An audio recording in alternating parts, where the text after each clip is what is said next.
le bâtiment où se situe le musée de l'Élysée fut édifié à la fin du XVIIIe siècle pour Henri de Molin, officier suisse au service de la couronne de Hollande, dans cette magnifique campagne à l'est de la ville de Lausanne, surplombant le lac. Elle vit passer Madame de Staël, Benjamin Constant et bien d'autres.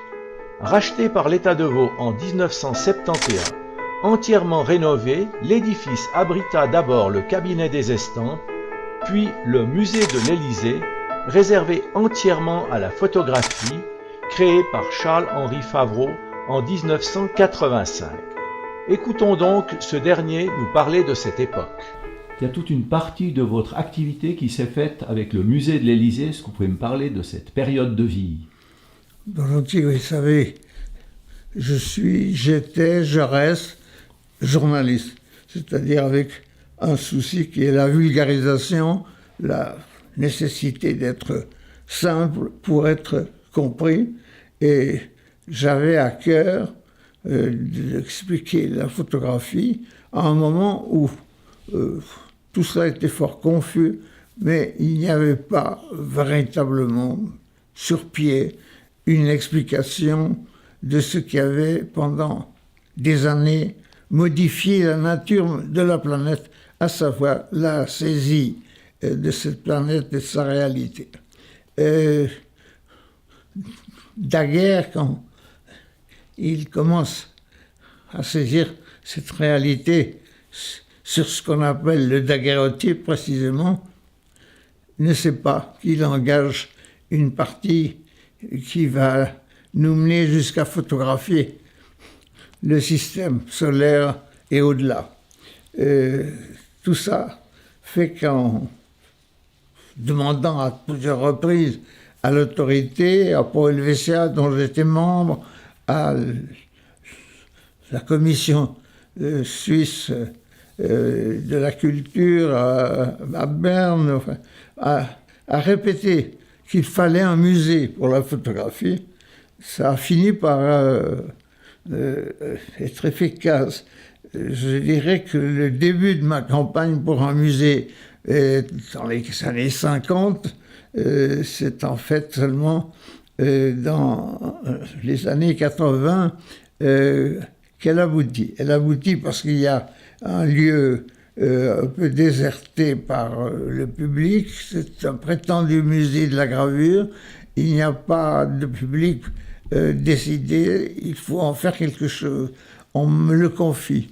On me le confie en me disant tout de suite est-ce que vous allez réussir à attirer l'attention? Je dois dire que je n'ai pas eu de peine. Très vite, nous étions le premier musée en Europe de la photographie. Après, beaucoup de lieux ont suivi. Mais quand nous avons commencé, nous étions, à l'instar des Américains, les seuls à avoir consacré tout un immeuble à la photographie. Et ça m'a valu très vite des contacts avec les photographes, par force, étant entendu que ce qui me préoccupait, c'est les gens qui font la photographie, et c'est-à-dire le regard qui s'incorpore dans l'image, dans la mesure où les photographes ont ceci de très particulier, ils peuvent disparaître, leur regard subsiste dans les images qu'ils ont faites. Et elles subsistent dans le fameux clin d'œil, enfin, l'œil rapide de Cartier-Bresson ou l'œil tranquille de Doisneau, enfin, toujours est-il que tous les photographes se sont ralliés. Et le musée de l'Élysée, j'y ai été 10 ans seulement, parce que vous savez bien qu'on est frappé à un moment donné parce que l'on appelle la retraite. La retraite, c'est évident, m'a pas fait rompre avec ma curiosité photographique, mais m'a évidemment éloigné d'un lieu que je trouvais très prédestiné à l'usage, parce que d'abord il avait été habité par Adrien Constant de Rebec, qui a beaucoup photographié dans les pionniers sous le nom de Constant Delessert. C'était un photographe dont on sait par l'histoire maintenant de la photographie qu'il a beaucoup apporté à lui. Donc c'était symbolique et je suis très heureux d'y avoir montré photographe après photographe, rétrospective après rétrospective, peu à peu fait comprendre le mécanisme qui pour moi est très important, car je considère qu'il y a deux inventions essentielles au XIXe siècle, c'est la photographie d'une part et la psychanalyse d'autre part. Est-ce qu'on peut dire que le musée de l'Élysée, c'est un peu le pendant de la Cinémathèque suisse pour le cinéma, ou bien? Oui, avec le fait que, si vous voulez, nous n'étions pas limités à la photographie suisse. Nous avons assez vite, et j'ai été heureux de voir prendre le relais par le musée de Winterthur, dans la situation où on en voulait presque au musée de l'Élysée d'être le musée qui attirait la photographie de tout le pays, étant donné le seul endroit où la photographie était considérée comme essentielle. Une certaine jalousie des alémaniques, en quelque sorte. Oui. J'ai souffert un peu, n'est-ce pas, de ce qu'on a appelé, c'est d'ailleurs que je suis à l'origine, avec deux ou trois amis, de ce qu'on continue d'appeler la Stiftung. La Stiftung, c'est la fondation für die Photographie, la fondation pour la photographie que je constitue avec d'autres au début des années 60. Et maintenant, la Stiftung est à Winterthur. Elle fait un très bon travail justement national. Elle se préoccupe des photographies suisses, des photographes qui ont peu à peu marqué ce pays.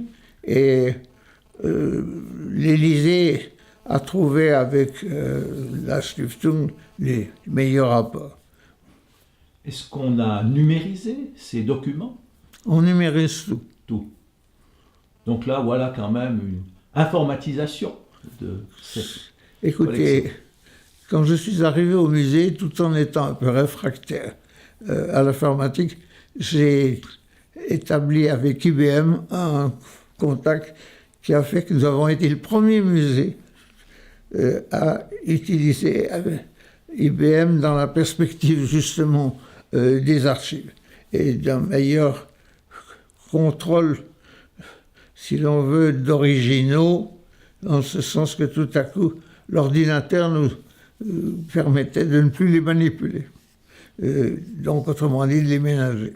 Mais si j'ai bien compris, en ce qui vous concerne, quand j'ai lu votre biographie, votre collection privée se trouve non pas ici au musée de l'Élysée, mais à Florence, c'est juste? Alors, une partie de ma collection est effectivement à Florence. J'ai eu des rapports compliqués à l'issue de mon temps de musée lausannois ou vaudois ou suisse, appelons-le comme on voudra. Ce genre de difficultés ont fait que j'ai choisi un lieu qui me paraissait prédestiné à la photographie, parce que depuis 1860, Alinari est le champion de la photographie. Alinari, c'est toute la photographie classique des œuvres d'art qui a permis l'histoire de l'art, parce que sans la photographie, il n'y avait pas d'histoire de l'art possible. En fait, à l'époque, quand vous étudiez les bas-reliefs romains, il fallait l'aller voir. Le tableau était dans une collection privée inatteignable. Grâce à la photographie, tout cela est devenu bien commun. Donc, Alinari m'a paru le meilleur partenaire, d'autant plus que les conditions aussi de sécurité et de garantie technique étaient grandes.